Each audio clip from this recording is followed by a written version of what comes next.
right, well, is liberal censorship now making its way to Canada? A Canadian broadcaster under fire for removing this cameo of President Trump from Home Alone 2. Excuse me, where's the lobby? Down the hall and to the left. Thanks. Great part. The channel claims the movie was edited to allow for commercial time and was not political. However, the president just mentioned the movie while talking to troops on Christmas Eve. Well, I'm in Home Alone 2, and it's sort of, a lot of people mention it every year, especially around Christmas. They say, I just saw you, especially young kids. They say, I just saw you on the movie. They don't see me on television as they do in the movie.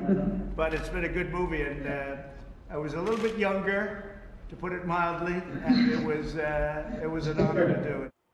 And speaking of holidays movies, we all love those delightfully cheesy but endearing Hallmark Christmas movies, but the Grinches at Salon.com are trashing them as, quote, fascist propaganda. All right, Dana, we have to start with Home Alone 2. Love the movie. Love it. First, 2 better than 1?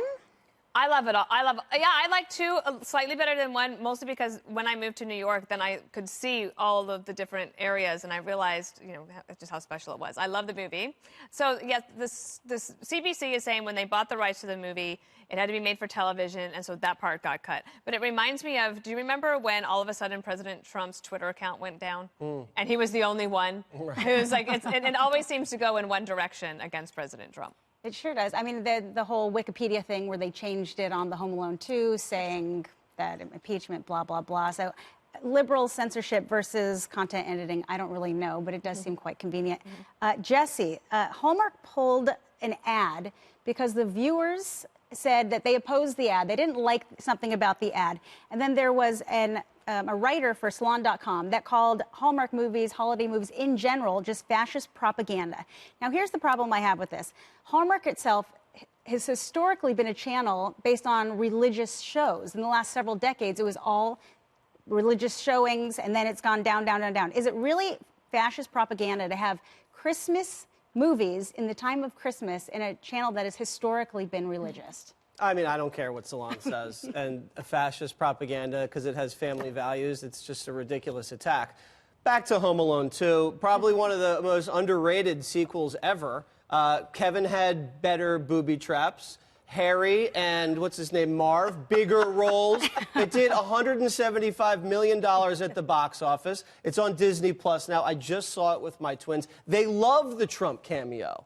That was one of the most interesting parts of the movie. It was a liberal edit. If you want to edit for time, take out the crazy pigeon lady in Central Park. That was a waste of time. I hate the crazy I hated that woman. So when you look at what they did, it's rewriting history, because what Trump was in the early 90s, he was a tycoon that was admired and embraced by American culture, by Hollywood, by the entertainment industry. This was a family-friendly film. And liberals can't accept that, so they want to deny it, and it just makes them look petty. Well, and to be honest with you, the Prime Minister of Canada had blackface on around this time. Is that your point? They weren't worried about that. They're embarrassed by Trump, but not a blackface Let me, real quick, to defend Canada for just a hot minute, because I love Canada, and I do actually love the CBC. I've been on the CBC, et cetera, et cetera. But I would say this, to assume that Canada is super liberal and the CBC is by, you know, sort of default, I think is wrong. If you take a look at Western Canada and the prairie places like Alberta, which is not a prairie state, but a province, and some of these other, Saskatchewan, et cetera, Manitoba, they're not necessarily liberal. So to blanketly say Canada is liberal is, I think, erroneous. Now, let me talk about Hallmark for a hot minute.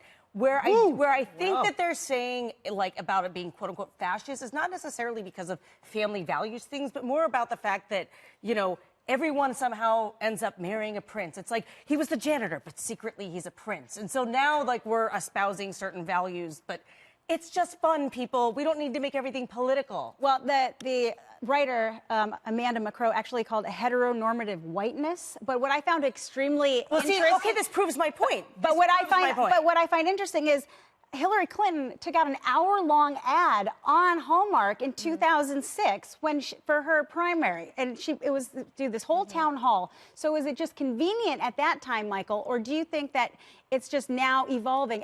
About a decade ago, it was okay to be heteronormative whiteness by Hillary Clinton on this channel. Here's what I know. The liberals will never give up. They'll never give up. And they'll always go, oh, create your own thing. If you want to do that, create your own thing. Well, here at Hallmark, where they've created a space where it's boy meets girl, boy loses girl, boy gets girl. It's really that simple. These movies have happy endings. They're just fun.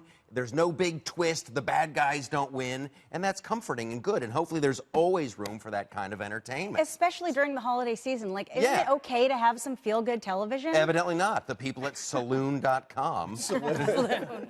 That's what they're called now, Saloon.com, for all the heavy drinking they do when they need stories. So I'm going to call Nazis and Hallmark the same thing. Too much eggnog. Too much now. eggnog, Saloon writer. Yes.